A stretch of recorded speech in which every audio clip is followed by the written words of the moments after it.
ॐ श्रौत्रार्हन्ति च नैर्गुण्यैर्महर्षिभिरहृदिवन्तोष्टूयमानोऽप्यगुणो विभ्रुजयते तरां पूर्वार्धे कथितास्तुर्यपञ्चमाध्यायप्रतिनः प्रत्यया अथ कथ्यन्ते तृतीयाध्यायगोचराः। नमः सर्वेभ्यः श्रोतृभ्यः। अस्माभिः गतपाठे यद्यत् पठितं तद् एकवारं स्मरामः। वयं वैयाकरणसिद्धान्तकौमुदी इत्याख्यस्य ग्रन्थस्य तत्र कृदन्ते कृत्यप्रकरणं पठन्तः स्मः। प्रकरणस्यास्य अस्माकं क्रमे तत्र पञ्चमः पाठः गतपाठः प्रवृत्तः।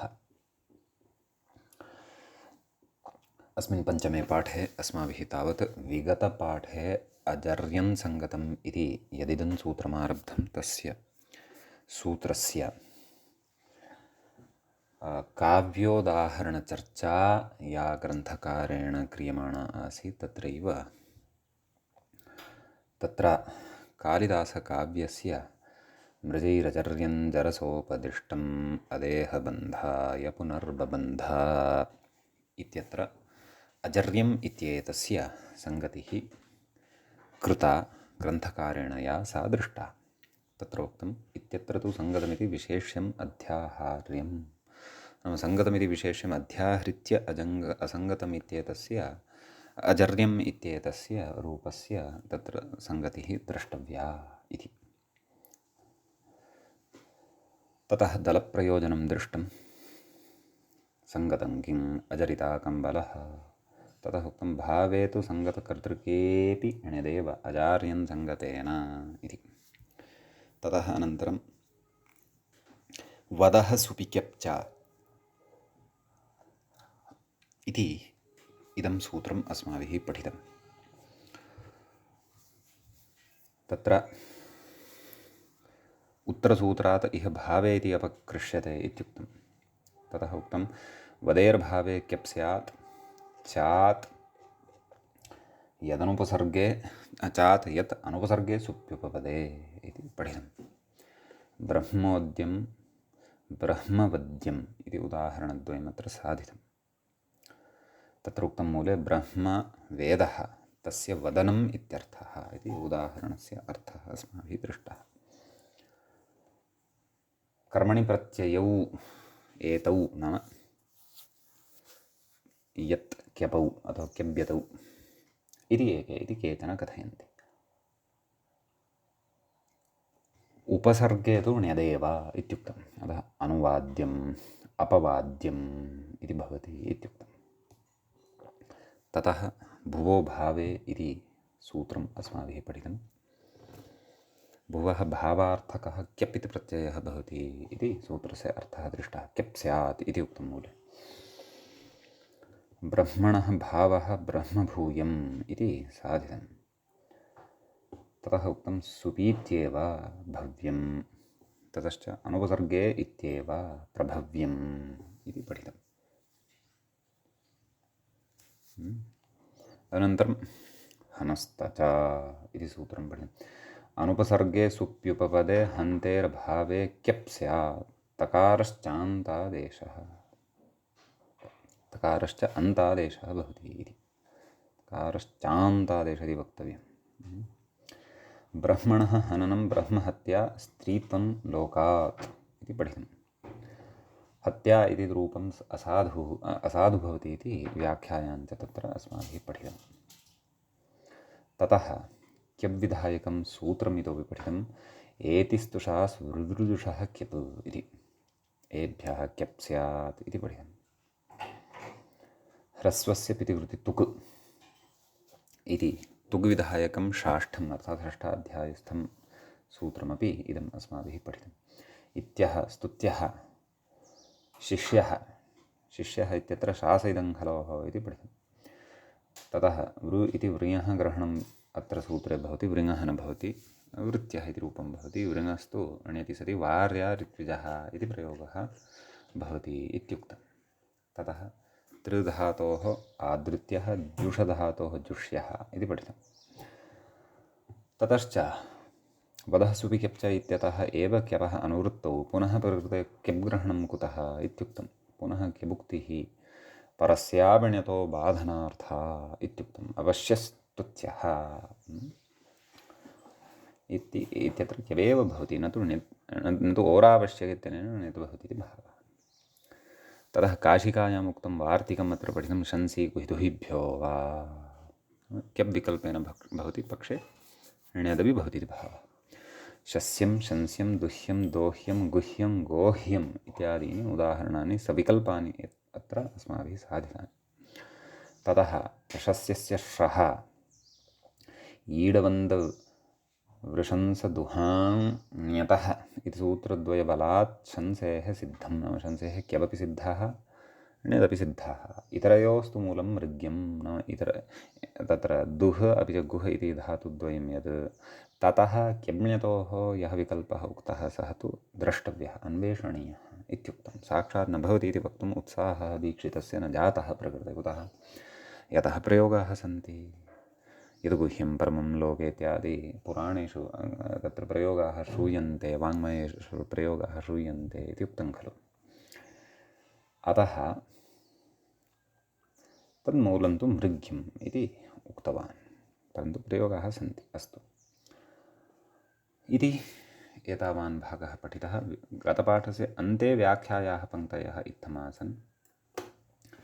क्यबुक्तिः परस्यापीति ओरावश्यके इति विहितस्येत्यर्थः वेदिकाशिकेति वा क्यबु तदभावे हलन्तत्वाण्यत् भाष्ये त्वे तन्न दृश्यते इति भावः। शस्यं शंस्यं क्यप्पक्षे अनिदिताम् इति न लोपः। दुह्यमिति क्यप्पक्षे कित्वां न गुणः। अत्र शंसि दुहि गुहिभ्यो वा इत्यस्य भाष्ये अदर्शनेऽपि शंसेर्ण्यत्क्यपौ प्रामाणिका वित्याः प्रशस्यस्येति। प्रशस्यस्य शः इति निर्देशबलात् शंसेः क्यप्सिद्धः। ईडवन्दवृष शंसदुहाण्यतः इत्याद्युदात्तत्वविधौ शंसेर्ण्यन्तत्वादनुवादबलात् ण्यत्सिद्धः। ततश्च शस्यं शंस्यम् इति रूपद्वयं सिद्धम्। इतरयोस्तु दुहिवोः क्यब्विकल्पे मूलं नास्तीत्यर्थः। नास्तीत्यर्थः इति व्याख्याता स्वपक्षात् कथयन्नस्ति, मृग्यमिति मूले उक्तम् अस्ति। अतः कदाचित् व्याख्यातारः स्वपक्षात् अतिरिक्तमपि कथयन्ति। मृग्यम् अन्वेषणीयम् इति उक्तवान् अस्ति सः। अन्वेषणं नाम साक्षात् नास्ति चेत् तर्हि रूपाणां साधनाय अन्य बहवः प्रकाराः सन्ति एव खलु, ते किल आश्रयणीयाः। अस्तु भवतु नाम इति कश्चन विषयः मया उक्तः समन्वयनाय तावदेव। आम् इति एतावान् विशेषः आहत्य गते पाठे प्रवृत्तः। अयं पञ्चमः पाठः कृदन्ते कृत्यप्रकरणस्य अस्मत्क्रमे प्रवृत्तः अभूत्। अधुना तावत्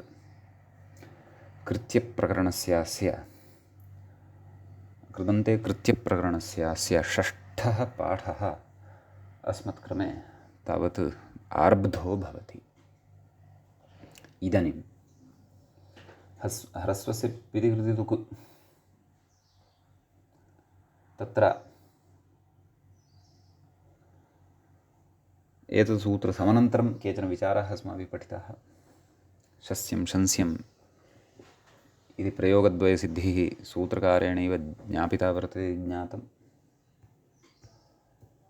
ततः इदानीम् अत्र वार्तिकम् एकं पठ्यमानं वर्तते। तदिदं वार्तिकं पठनीयं वर्तते। व्याख्याता कथयति उपसङ्ख्यानमिति। मूले वार्तिकं पठामश्चेत् तत्र आङ् पूर्वादञ्चे समुज्ञायामुपसङ्ख्यानम् इत्युक्तं। व्याख्याता कथयति क्यपः इति शेषः, नाम कस्य उपसङ्ख्यानं कर्तव्यम् चेत् क्यप् इति प्रत्ययः। यतः प्राधान्येन प्रकृते ह्रस्वस्य प्रतिकृतितुक् इति चर्चा न प्रवर्तते। प्राधान्येन तु एतिस्तुषासु ऋदुदृशः क्यप् इति क्यपः चर्चा प्रचलति। तत्रैव इदं वार्तिकं पठ्यमानं वर्तते। आङ् पूर्वात् अञ्जेः नाम अञ्जु इति यः धातुः वर्तते, एवं किल, सः यदि आङ्पूर्वकः प्रयुज्यते तर्हि तत्र तस्मात् किप् प्रत्ययः वक्तव्यः। इदानीम् अञ्जूव्यक्तिं रक्षणकान्तिगतिषु इति धातुः अस्माभिः रुधादिगणे पठितं भवन्तः स्मरेयुः इति। अतः तस्मात् सकर्मकात् आङ् उपसर्गपूर्वकात् तस्मात् अञ्जधातोः संज्ञायां गम्यमानायाम् इत्यपि समर्थव्यम्। संज्ञा गम्यमाना भवतु, अभिधानं नाम आख्या इत्यर्थः। गम्यमाना भवतु, तदैव अयम् आङ् उपसर्गपूर्वकात् अञ्जेः अयं क्यप् भवति इति भावः। समीचीनम्। अग्रे कथयनस्ति, मूलेपि कथयनस्ति किम्, अञ्जो व्यक्तिं रक्षणादिषु बाहुलकात् करणे क्यपु इति। अस्तु, पश्यामः व्याख्याता किं कथयनस्ति अत्र। तत्र आज्यम् इति लक्ष्यं वर्तते, आज्यम् इति रूपं साधयिष्यते, परन्तु व्याख्याता कथयति न च आङ् पूर्वकत्वे पदपाठे अवग्रहः स्यात् इति वाच्यम्। आङ् पूर्वकत्वे पदपाठे आङ् पूर्वकत्वे अञ्जेः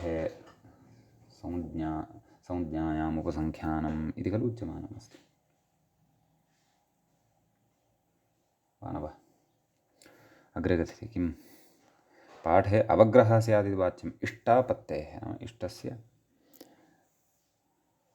आपत्तिरत्र अपेक्षिता वर्तते। कोऽभिप्रायः नाम अत्र अभिप्रायः एषः भवति, नाम यद्यपि मूले एषः विषयः नोक्तः वर्तते, अत्र अवग्रहविषयं पश्चात् कथयामि। आदौ मूले तत्र मूलं यद् वर्तते आज्य इति शब्दविषयकं तदुक्त्वा अग्रे गच्छामः। किमुक्तम् आङ् पूर्वादञ्जेः संज्ञायाम् उपसङ्ख्यानम्। अत्र भाष्ये अञ्जेश्चोपसङ्ख्यानं संज्ञायाम् इत्युक्तम्। अञ्जेश्चोपसङ्ख्यानं क्यपः उपसङ्ख्यानं कर्तव्यं संज्ञायाम् इति उदाहृतं च तत्र आज्यं। तदनन्तरं भाष्ये किमुक्तं, तत्र यदि क्यप् वृद्धिर्न प्राप्नोति, नाम यदि अञ्जधातोः क्यपं कुर्मः तर्हि वृद्धिः न प्राप्नोति। अनिदितां हलुधायाः इत्यनेन लोपः तु भवति नकारस्य, एवं खलु, परन्तु वृद्धिर्न प्राप्नोति, एवं खलु। तथा चेत् अज्यम् इत्येव भवेत्। तथा भाष्ये उक्तं तत्र तस्मात् ण्यदेशः, नाम अतः तस्मात् अयं ण्यदेव वर्तते इति भावः। तथा चेत् नाम यदि अयं ण्यदेव अस्ति तर्हि अपि काचित् समस्या अस्ति। तदर्थं भाष्यमग्रे द्रष्टव्यं। किं, यदि ण्यत् उपधालोपो न प्राप्नोति, ण्यत् अस्ति चेत् तर्हि अनितां हलुपधाय इत्यादिना उपधालोपः न प्राप्नोति, तर्हि अपि अञ्ज्यम् इत्येव भविष्यति। तस्मात् क्यबेव ईशः, नाम तस्मात् अयं क्यबेव वर्तते। ततः भाष्ये उक्तं ननु चोक्तं वृद्धिर्न प्राप्नोति, क्यपस्ति चेत् तर्हि वृद्धिः न प्राप्स्यते, अज्यम् इत्येव लप्स्यते। ततः तत्र उक्तं किम्, आङ् पूर्वस्य प्रयोगो भविष्यति, नाम आङ् पूर्वस्य प्रयोगद्वारा आज्यम् इति सेत्स्यति इति भावः। अतः तत्र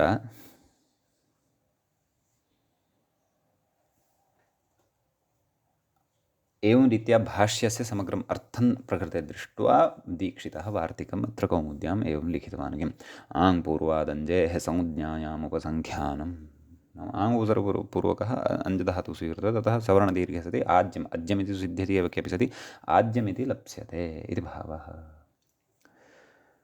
अग्रे किम् उक्तवान्, अञ्जूव्यक्तिं रक्षणादिषु, नाम अस्तु धातुः उक्तः बाहुलकात् करणे क्यप्।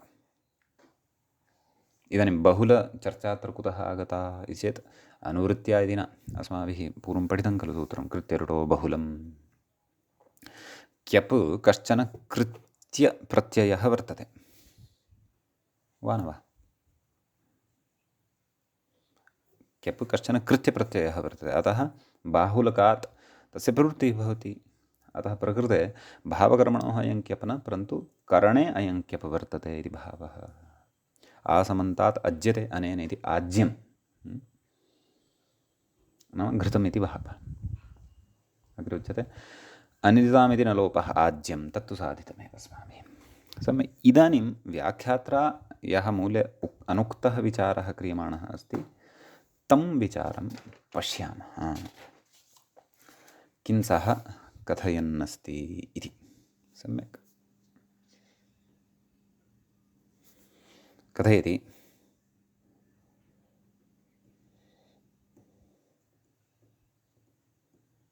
तत्र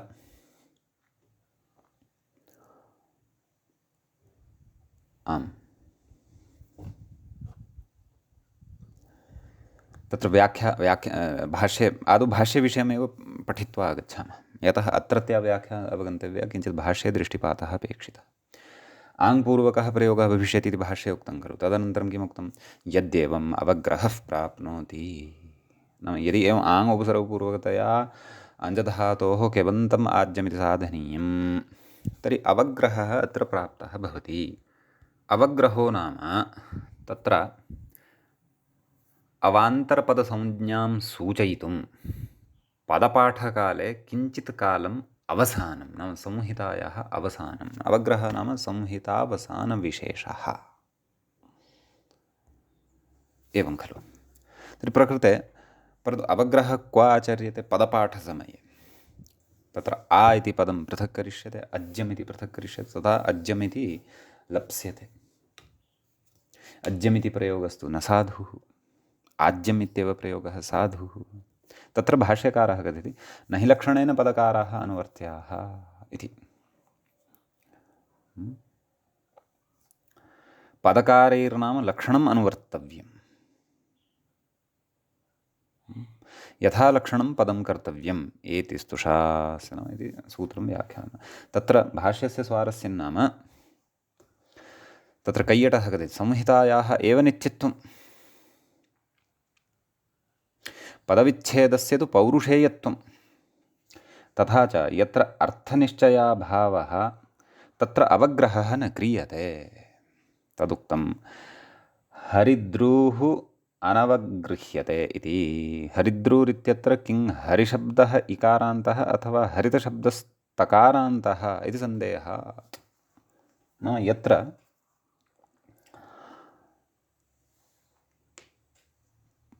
लक्ष्यस्य नाम उदाहरणस्य प्रयोगस्य अवग्रहद्वारा नाम विभागद्वारा, यथा आ पृथक् कुर्मः, अज्ये पृथक्, अज्ये इति अज्यमिति च पृथक् कुर्मः, अर्थनिश्चयाभावः जायते, तत्र अवग्रहः न कर्तव्यः, संहिताभावः न कर्तव्यः। तद् पदपाठः वा भवतु, नाम वेदे एषा व्यवस्था भवति। पदपाठस्य अवग्रहः समये तत्र संहितासहितः एव तत्र पदपाठः कर्तव्यः, यत्र अर्थनिश्चयाभावः भवति इति कैयटः कथयति। न हि लक्षणेन पदकाराः अनुवर्त्याः, नाम लक्षणम् अत्र अस्माकं सूत्रं येन अत्र शास्त्रं, येन शास्त्रेण यद् सिद्धिः आज्यमिति जायमाना वर्तते, तेन लक्षणेन पदकाराणाम् अनुवर्तनं न कर्तव्यं, परन्तु पदकारैः लक्षणम् अनुवर्त्यं, पदकारैः लक्षणस्य अनुवर्तनं कर्तव्यं। तैः शब्दस्य अर्थमर्यादाम् अवलोक्य पदपाठकाले पृथक् पृथक्तया एतत् शब्दद्वयं न पठनीयम्, आज्यमित्येव पठनीयं भाष्यकारेण उक्तं। तत्रत्यम् एतं विषयम् आदाय व्याख्याता कथयन् अस्ति, किञ्चिच्च अन्यन् अपि विचारमत्र प्रस्तुवन् अस्ति। पश्यामः किं कथयति। न च आङ्पूर्वकत्वे पदपाठे अवग्रहः स्यादिति वाच्यं, नाम वेदमन्त्राणां पदपाठसमये इदमुच्यमानं वर्तते। कुतः? इष्टापत्तेः, इष्टस्य आपत्तिः भवति, अतः इष्टं तु आज्यम् इत्येव अपेक्षितं। कथयति पदकाराणाम् अवग्रहाभावस्त्वप्रामाणिक एव इति भाष्यस्वारस्यं कैयटादीन् दृष्ट्वा न पदकाराणाम् अवग्रहाभावः, पदकाराणाम् अवग्रहस्य अभावः तु अप्रामाणिकः एव भवति इति। परन्तु अत्र तु भाष्यं यदि पश्यामः तत्र तु अत्र अवग्रहः न कर्तव्यः इत्येव प्रतिपादितमस्ति। अस्तु, कथयति अग्रे पदपाठस्य आधुनिकत्वादिति भाष्ये स्पष्टं। पदपाठस्य आधुनिकत्वं भवति चेत् भाष्ये क्वचित् अन्यत्र उक्तं स्यात्। भाष्ये तत्र कैयटेन तु किं तत्र उक्तं, अनवगृह्यते इति उक्तं, परन्तु प्रकृते तादृशमेव शब्दमादाय व्याख्याता कथेन अस्ति। एवञ्च अस्मद्द्रियग् इति अवग्रहः अप्रामाणिकः एव, नाम एतादृशः अवग्रहः क्रियते यदि पदकारैः सः अप्रामाणिकः एव भवति। अस्मद्रि अक इत्येव अवग्रहः युक्तः, तत्र अस्मद्रि इति पृथक् कर्तव्यम्, अक् इति पृथक् वक्तव्यम्। अस्मच्छब्दस्य टेरद्र्यादेशविधानात् इत्याद्यूह्यम्। अस्तु, एतेन भिन्नम् अत्र निदर्शनं स्वीकृतं, परन्तु यदि वयमत्र भाष्यं कैयटं च पश्यामः तदा अत्रत्यः विषयः इतोपि सरलतया स्फुटः भवति। सम्यक्, मूले अयं विचारः नास्ति, व्याख्यात्रा अयं विचारः उक्तः, अतः किञ्चिदिव अत्र अस्माभिः अपि भाष्यं स्पृष्टम्। इतोपि अधिका स्पष्टता तु क्रमेण यदा भाष्यं पठन्तः भवेम तदा प्राप्तुं शक्या प्रकृते। समीचीनम्। अलम् एतावता एतत् सूत्रस्थविचारेण। इदानीम् अग्रे के विशेषाः इति अस्ति द्रष्टव्यम्। सूत्रमस्ति अग्रे, तत्र मूले अपि व्याख्यायामपि सूत्रं पठ्यते। ऋतुपदहाच्च क्लुपिच्छ्रुतेः इत्यस्ति। समीचीनम्।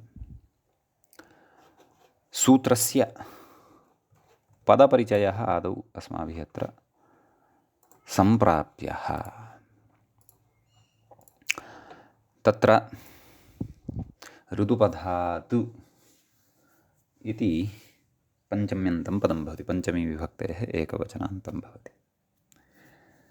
च इति अव्ययपदं भवति। अक्लुपिच्छ्रुतेः इति च पञ्चम्यन्तं पदं भवति। प्रकृते विग्रहः द्रष्टव्यः। ऋदुपधात्, ऋत् उपधा यस्य सः ऋदुपधः, तस्मात् ऋदुपधात् इति बहुव्रीहिः भवति। क्लुपिच्छ्रुतेः, क्लुपिश्च श्रुतिश्च क्लुपिच्चितिः, तस्मात् क्लुपिच्चितेः समाहारः भवति, परन्तु समाहारे सत्यपि पुंस्त्वम् अत्र सौत्रत्वान् निर्वाह्यम्। एवं खलु इति विग्रहः। अपि च न क्लुपिच्चितेः अक्लुपिच्चितेः, न क्लुपिच्छ्रुतेः अक्लुपिच्छ्रुतेः इति नै, नाम समाहारद्वन्द्वगर्भ नै समासः अत्र आश्रयणीयः। एवं खलु। एति स्तुषा सुरुदुषः क्यवित्तितः क्यवित्तिनो वर्तते धातोः वृत्तेः परश्च इति च अत्र लभ्यते। अधिकाराः अत्र सम्बद्धाः भवन्ति इत्यर्थः। मूले साक्षात् उदाहरणम् उच्यमानं वर्तते। व्याख्याता सूत्रार्थं कथयन्नस्ति। कथयति क्लुप् धृती वर्जयित्वा, नाम एतद् धातुद्वयं वर्जयित्वा ऋतुपदः धातोः क्यवित्यर्थः। सम्यक्। ऋतुपदः धातुः स्वीकृतः ऋतुवर्तने इत्यस्ति खलु। तस्मात् क्यपि लघुपदगुणः न भवति, किञ्चित् निषेधे सति वृत्त्या विभक्तिकार्ये कृते सति वृत्यम् इति रूपं सिद्धं भवति। वृद्धुः धातुः वर्तते, वृद्ध्यर्थकः, तस्मात् वृद्ध्यं, वृद्ध क्यप्, क्यपः या अवशिष्यते, अतः वृद्ध्य सुअं वृद्ध्यम् इति च रूपं तत्र सिद्धं भवति।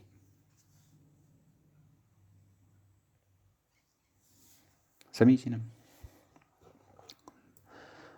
ततः अग्रे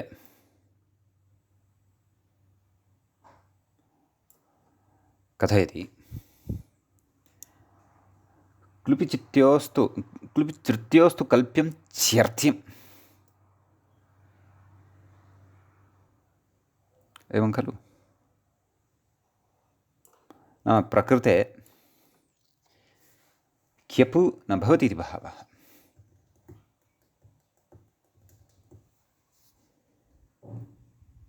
प्रकृते कितः क्यपः असत्वात्, नाम अत्र हलन्तलक्षणः ण्यदेव भवति, कल्प्यं चर्त्यमिति। क्लुप् इत्यस्य किम् अवशिष्यते? क्ल इति अवशिष्यते। ल अस्ति तत्र। ण्यति परतः गुणः भवति। ल इत्येतस्य स्थाने अ इति गुणः लपरसन् भवति, अल् इति भवति। अतः कल्पु य कल्प्य सु अं विभक्तिकार्यादिकं कृत्वा कल्प्यम् इति रूपं सिद्धं भवति। चृत् धातोः ण्यति सति लघुवतगुणः भवति, अतः कित् नास्ति अयम्, अतः गुणनिषेधो न भवति, अतः चर्त्यम् इति रूपं सिद्धं भवति इति भावः। सम्यक्। दलकृत्यं कथयति मूले। तपरकरणं किं? कृत कीर्त्यं। तत्र ऋदुपधात् इत्यत्र ऋत् इत्यत्र तपरकरणं कृतं वर्तते खलु। नाम ऋत् उपधा यस्य, नाम ह्रस्वः ऋवर्णः उपधा यस्य, तादृश एव धातुः अपेक्षितः वर्तते। यस्तु ऋदुपधः वर्तते तत्र तु नेदम्। अतः कृत कीर्तिं प्रकृते हलन्तलक्षणः ण्यदेव भवति इति भावः। एवं खलु। अतः गुणे नैव ऋत इद्धातोः इत्यनेन इत्थं भवति, तच्च रपरस् सत् प्रवर्तते। अतः कीर्त या नैव हलिच इत्यनेन दीर्घः अपि भवति। कीर्त्य विभक्तिकार्यं कृत्वा कीर्त्यम् इति रूपं सिद्धं भवति। एवं खलु। अग्रे व्याख्याता कथयति, ननु तपरकरणम् इह व्यर्थम् इत्यत आह। किमाह? अनित्यणन्ताः इति।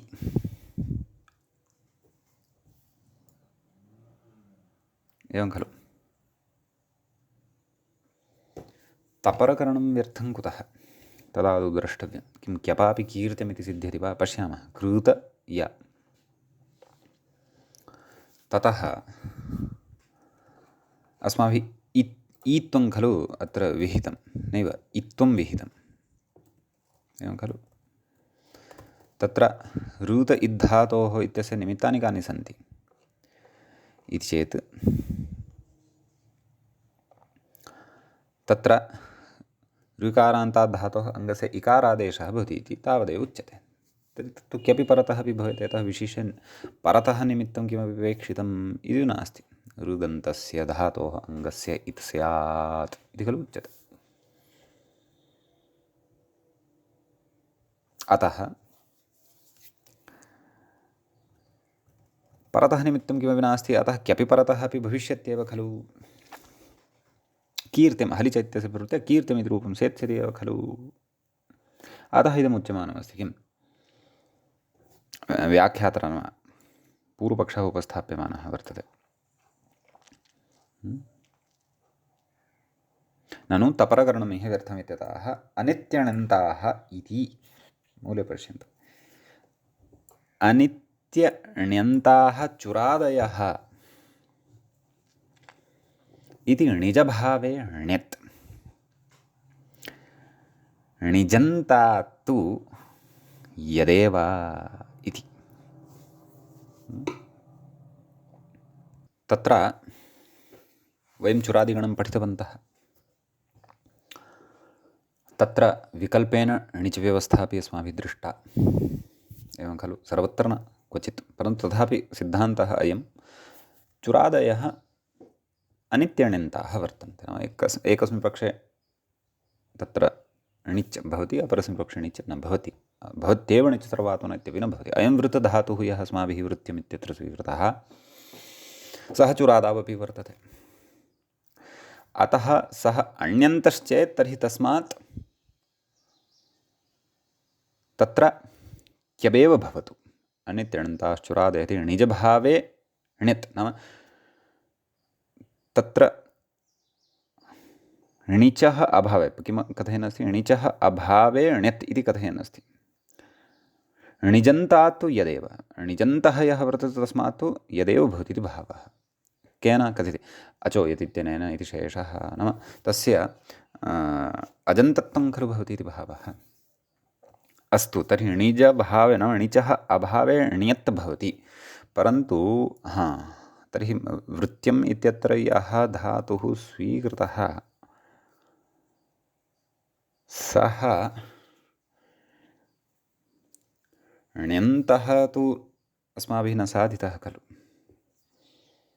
ऋतुवधात् क्लृप्यतेः इत्यनेन क्यप् खलु भवति अस्तु तर्हि सः भौवादिकः ग्राह्यः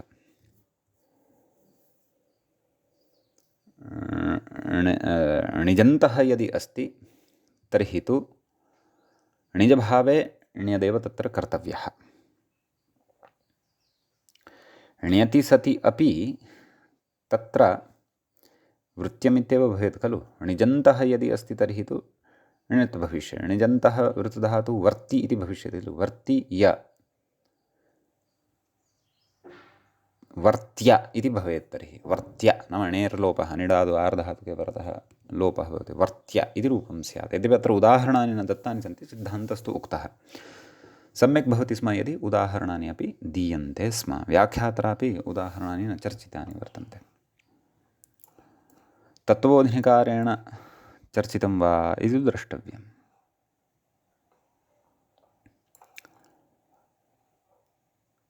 क्लुविचृत्योस्त्विति तत्तु कल्प्यमिति तत्तु पूर्वमस्माभिः साधितमेव अस्ति भवतु उदाहरणस्य चिन्तनं कर्तुम् ईषद् मया अत्र यत्तं तथा पूर्णतया अत्र उदाहरणानि नोक्तानि अतः कृत्वा सद्यः अत्र एतावत् नाम मूले यदुक्तं यः सिद्धान्तः उक्तः तं सिद्धान्तं ज्ञात्वा अग्रे वयं गच्छामः समीचीनम् इति एतावान् विशेषः अस्मिन् सूत्रे भवति अग्रिमं सूत्रं द्रष्टव्यं सूत्रं वर्तते ईचखनः इति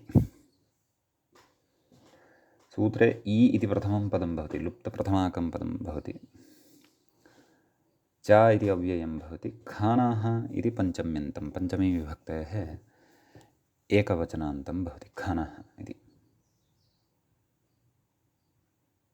प्रकृते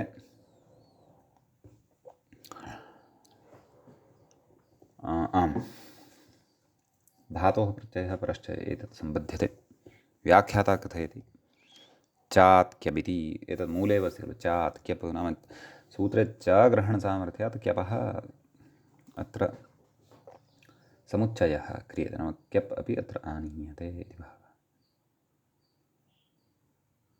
एवं खलु तर्हि कः सूत्रार्थः स्यात् मूले तु नोक्तं मूले तु शेषपूर्णेन सूत्रार्थः उक्तः व्याख्याता कथयन् अस्ति खनेः क्यप् स्यात् नाम खनु अवधारणे धातुः पठितः खलु तस्मात् क्यप् इति प्रत्ययः भवति प्रकृतेः ईकारान्तादेशश्च इत्यर्थः अपि च प्रकृतिः या वर्तते तस्याः प्रकृतेः ईकारान्तादेशः अपि भवति इति भावः सम्यक् इति सूत्रस्य अर्थः तर्हि उदाहरणं द्रष्टव्यं खेयं खन् इति धातोः खनु अवधारण इति उक्तमेव धातुः क्यप् प्रत्ययः खन् य धातोः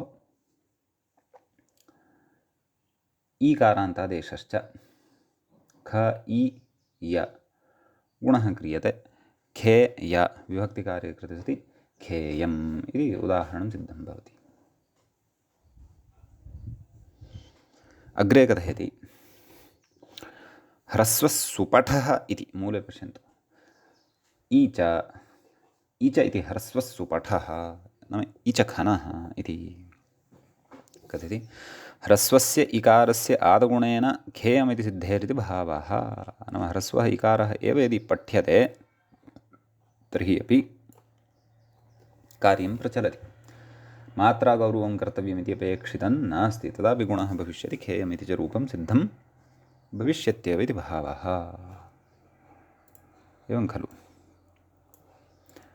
इदं सूत्रं भाष्ये व्याख्यातं वर्तते, तत्र ईग्रहणं प्रत्याख्यातमस्ति वा इति द्रष्टव्यं। तत्र भाष्यकारः कथयति दीर्घोच्चारणं किमर्थं न इचखनः इत्येवोच्येत।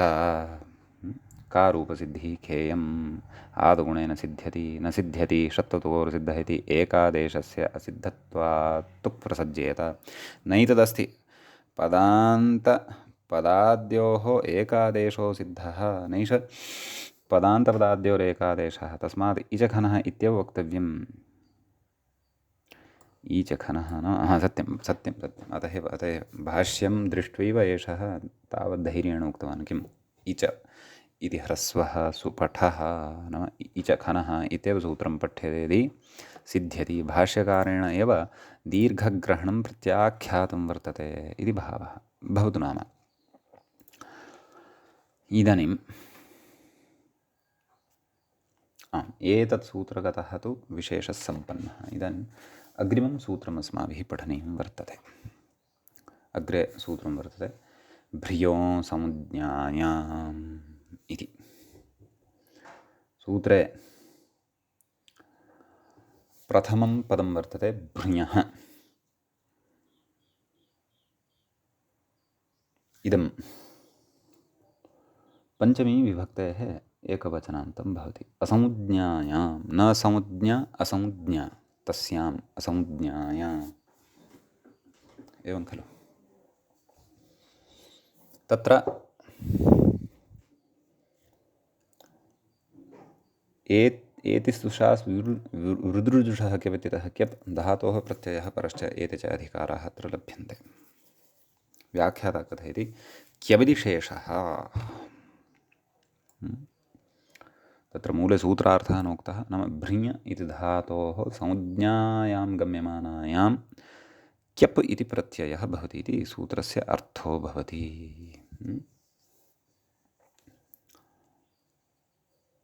भृत्याः कर्मकराः इति। तर्हि भृधातोः क्यप्, क्यपः या अवशिष्यते ह्रस्वस्य पितिकृति तुक् इत्यनेन तुक् भवति। भृतु य भृत्य एवं खलु। भृत्यर्थं कर्म कुर्वाण इति अर्थः। सम्यक्। भ्रियभरणे एवं खलु।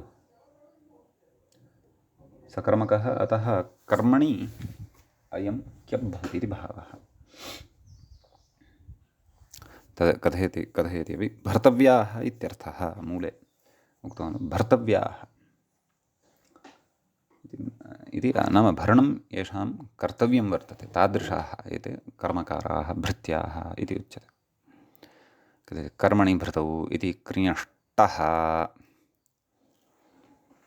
एवं खलु। क्व कर्मकर इति शब्दे इति भावः। कर्मन् इति उपपदे कृ धातोः तन्नाम डुक्रियकरणे इति धातोः टप्रत्ययो भवति इति भावः। समीचीनं। भर्तव्याः इति कथयति वेतनदानेन परार्थे कर्मणि प्रेषयितव्याः इत्यर्थः। एवं खलु इति भावः। ततः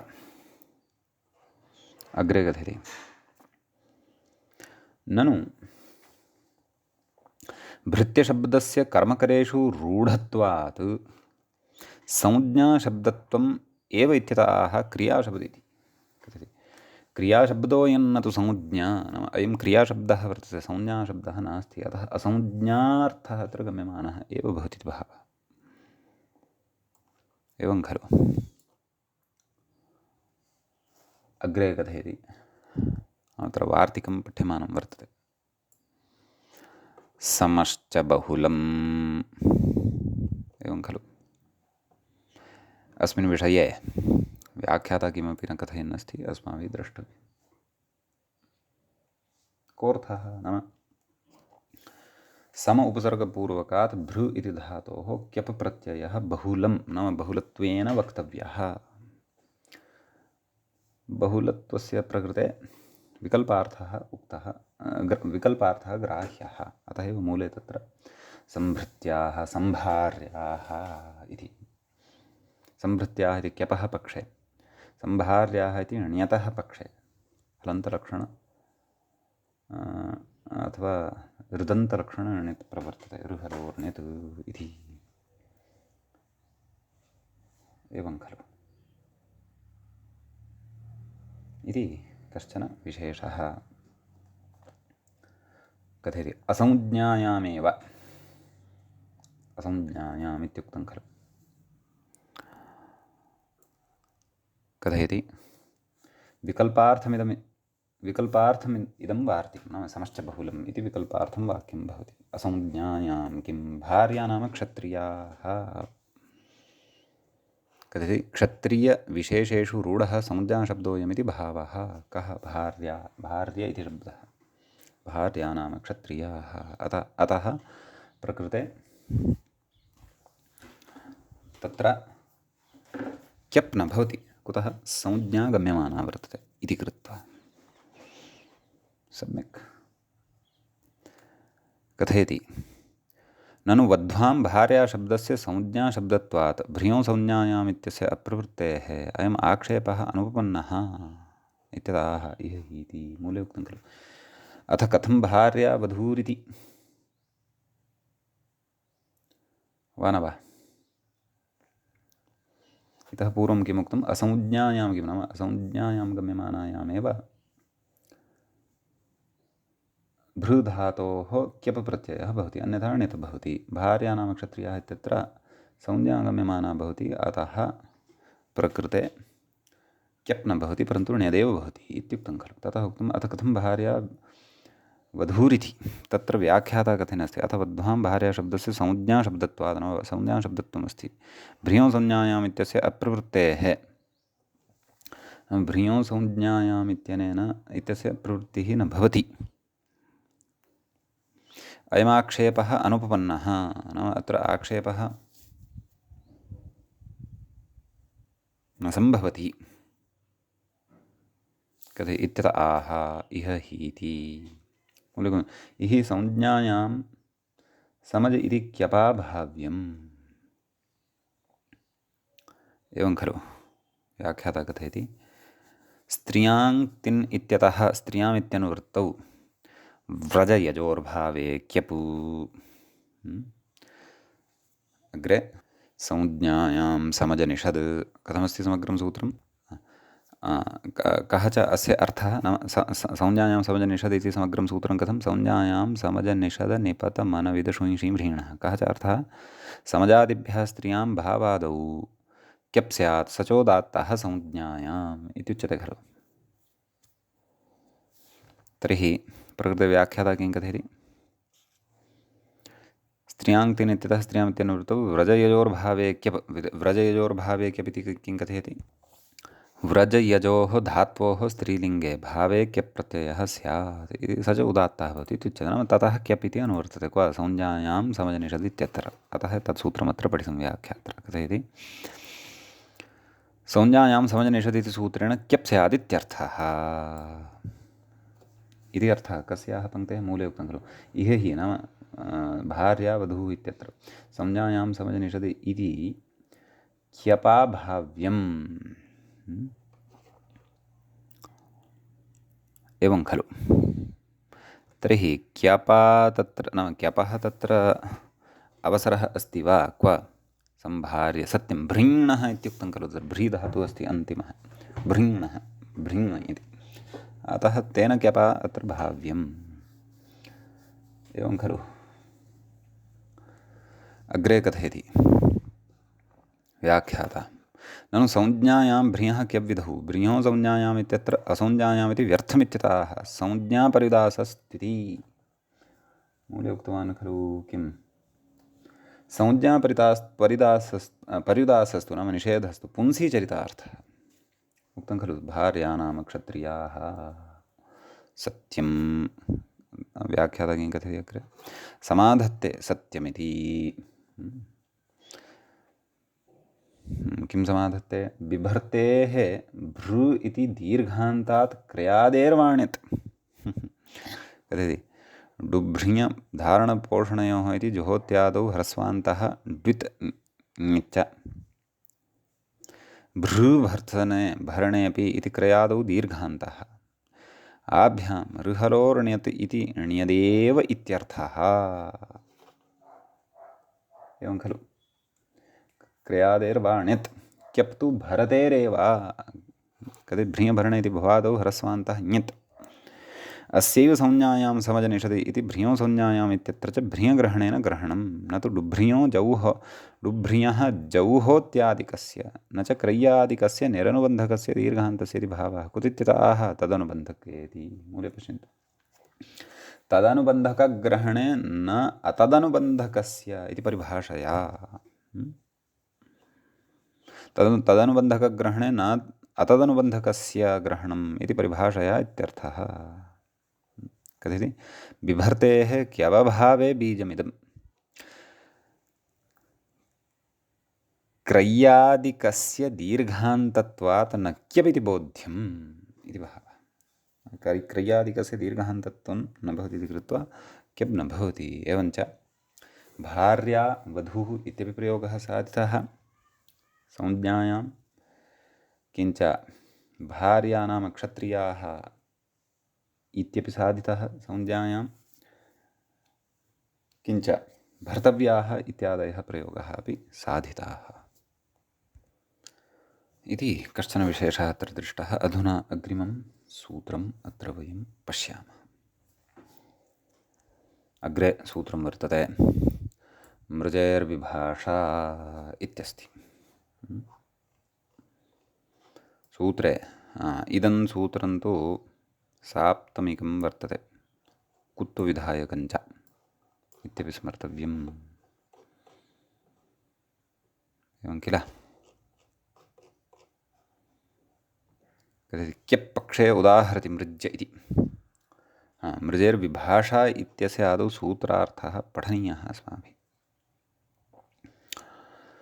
मृजेः इति पञ्चम्यन्तं भवति पञ्चमी विभक्तेः एकवचनान्तं भवति विभाषा इति प्रथमान्तं भवति प्रथमाविभक्तेः एकवचनान्तं भवति तत्र नैव क्षन्तव्यः मृजेर्विभाषा इदं तत्र तृतीयाध्यायस्थमेव सूत्रं चजोः कुघिण्यतोः इति साप्तमिकं सूत्रं वर्तते मृजेर्विभाषा इति तु तृतीयाध्यायस्थमेव अस्तु अस्तु तर्हि मृजेः इति पञ्चम्यन्तमित्युक्तं विभाषा इति प्रथमान्तम् उक्तम् एतिस्तुषास् विरुदुरुषः क्यप् इत्यस्मात् क्यप् इत्यनुवर्तते धातोः प्रत्ययः परश्च एते अधिकाराः अत्र सम्बध्यन्ते व्याख्याता किं कथयति तदपि पश्यामः आम् सः तु किमपि न कथयति नाम सूत्रार्थः स्पष्टः एव अस्ति अतः मूले एव द्रष्टव्यम् अस्माभिः मृजेः क्यब्वा स्यात् पक्षे अण्यत् मृजूषशुद्धौ अथवा मृजूशुद्धौ इति धातुः पूर्वं पठितः खलु तस्य मृज इति अवशिष्यते अतः तस्मात् धातोः क्यप् इति प्रत्ययः विकल्पेन भवति पक्षे च अण्यत् प्रत्ययः भवति व्याख्याता अत्र कथयति क्यप् पक्षे उदाहरति मृज्य इति मृज्यः एवं खलु तर्हि मृज् क्यप् क्यपः कित्वं वर्तते कित्करणसामर्थ्यात् पुगन्धलघुपदस्य च इत्यनेन लघुपदगुणः न भवति अतः मृज्य इति शब्दः अत्र सिद्धः भवति विभक्तिकार्ये कृते मृज्यः इति रूपं सिद्धं भवति एवं खलु पक्षे ण्यत् एवं खलु पक्षे प्रकृते ण्यत् प्रत्ययः भवति व्याख्याता कृते कित्वान्न गुणः इदानीम् अत्र ण्यतः पक्षे मार्ग्यः इति रूपं साधनीयं वर्तते। तदर्थं प्रकृते कुत्वविशेषः पठनीयः वर्तते। तदर्थं सूत्रम् अग्रे साप्तमिकम् अधुना पठनीयं वर्तते, नाम सप्तमाध्यायस्थं सूत्रम् अत्र ग्रन्थकारः पठन् अस्ति। सूत्रं भवत्येवं चजोः कुघिण्यतोः। पूर्वं व्याख्यादिषु तत्र तत्र प्रयोजनवशात् इदं सूत्रम् अस्माभिः असकृत् श्रुतं वर्तते, परन्तु प्रकृते अस्य सूत्रस्य उचितं स्थानं दृष्ट्वा प्रक्रियाक्रमानुरोधेन अधुना ग्रहणं कुर्वन्नस्ति ग्रन्थकारः। सप्तमाध्यायः अस्ति, तृतीयः पादः वर्तते, 52 इदं सूत्रं वर्तते। तत्र चजोः इति प्रथमं पदं भवति।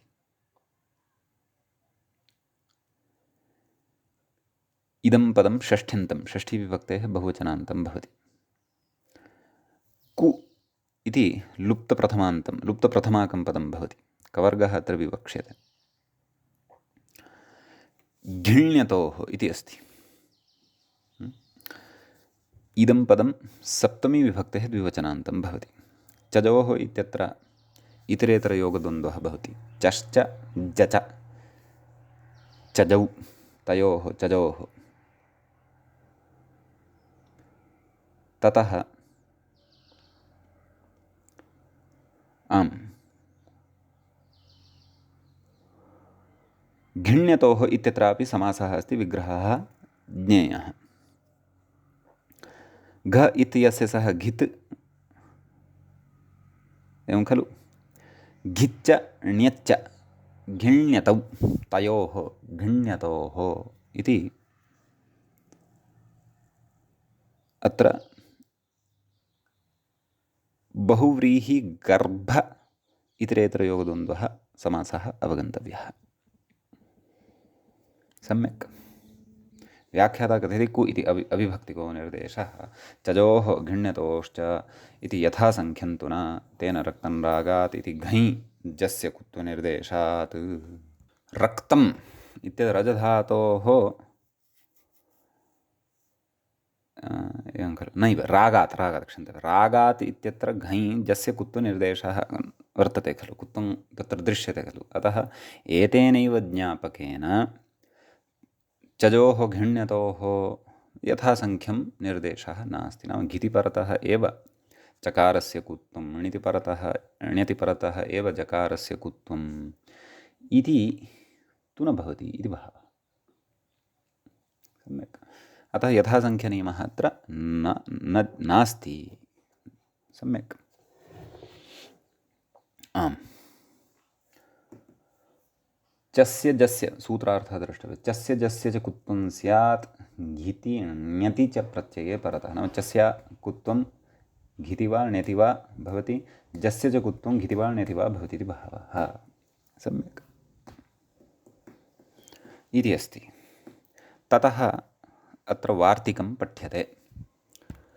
वार्तिकञ्च अस्ति एवं, किं, निष्ठायामनिट इति वक्तव्यम् इत्यस्ति। तत्र निष्ठायाम् इति सप्तमी विभक्तेः एकवचनान्तं भवति। अनिटः इति षष्ठ्यन्तं भवति, न इट् अनिट् इति अव्ययं भवति, वक्तव्यमिति प्रथमान्तं भवति। तत्र कः अर्थः वार्तिकस्य इति चेत्, निष्ठायां, नाम निष्ठासंज्ञके प्रत्यये परतः क्तप्रत्ययस्य क्तप्तु प्रत्ययस्य च निष्ठासंज्ञा भवति। निष्ठायाम् अनिटः, नाम निष्ठायां परतः यः धातुः अनिट् भवति, नाम सेट् न भवति, तस्य अनिटः धातोः इदं कुत्वं वक्तव्यं। सेट् यदि धातुः तदा तु कुत्वं न भवति इति भावः। तेनेह न गर्ज्यम्। सम्यक्। गर्ज्यम् इत्यत्र गर्ज इति धातुः भवति। अयं धातुः निष्ठासंज्ञके प्रत्यये परतः नाम क्तप्रत्यये अथवा क्तप्रत्यये परतः सेट् भवति। गर्जितः, गर्जितवान् इत्यादीनि रूपाणि भवन्ति। अतः अस्य कुत्वं न भवति, गर्ज्यम् इत्येव तत्र भवति इति भावः। मृज इति धातुः यः वर्तते सः तु निष्ठायां परतः अनिडेव भवति। अतः अस्य कुत्वं भवति। मृज क्यप् प्रकृते कस्य प्रसङ्गः प्रचलति? आम्, अण्यत् अस्ति। यतः मृजेर्विभाषा इत्यत्र क्यपः अभावपक्षे वयं चिन्तनं कुर्वन्तः स्मः। अतः अण्यत् अस्ति परतः। मृज य, मृजेर्वृद्धिः इत्यनेन वृद्धिः, मार्ज य कुत्वं चयोः कुघिण्यतोः, यतः ण्यत् प्रत्ययः परतः वर्तते।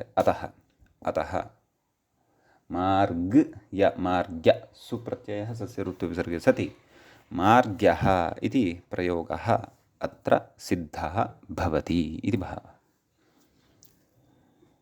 समीचीनं। ततः एतत् सूत्रगतः विशेषः सम्पन्नः। अधुना अग्रिमं सूत्रं वयं पठामः, अग्रिमं सूत्रं प्रविशामः। व्याख्यात्रा अग्रिमस्य सूत्रस्य स्पर्शः न कृतः वर्तते, परन्तु अस्माभिः तु पठनीयम् अस्ति एव। तत्र साक्षात् चयोः कुघिण्यतोः इति सूत्रसमनन्तरमेव अव्यवहितम् इदं सूत्रं भवति, ञङ्क्वादीनाञ्च इति। ञङ्क्वादीनाम् इति षष्ठ्यन्तं पदं भवति, च इति अव्ययपदं भवति।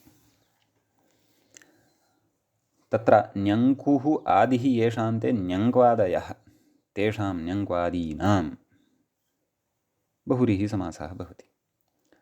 च इति अव्ययं भवति इत्युक्तमेव, चयोः कुघिण्यतोः इत्यतः चयोः कु इति अनुवर्तते। कोऽर्थः? शेषपूर्णेन सूत्रार्थः उक्तः वर्तते। मूले किं कुत्वं स्यात् इति चेत् सूत्रार्थः द्रष्टव्यः। ञङ्क्वादिगणे पठिताः ये शब्दाः, तेषु शब्देषु यः चकारः जकारः च तेषामपि कुत्वं भवति इति भावः।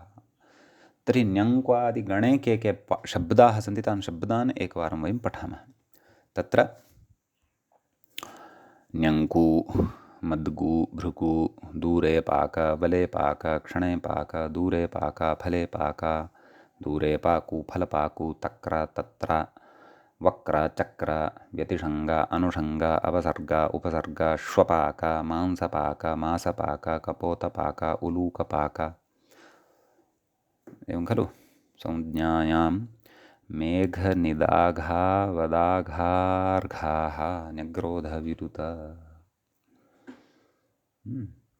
एते शब्दाः अस्मिन् गणे दृश्यन्ते। समीचीनं। तत्र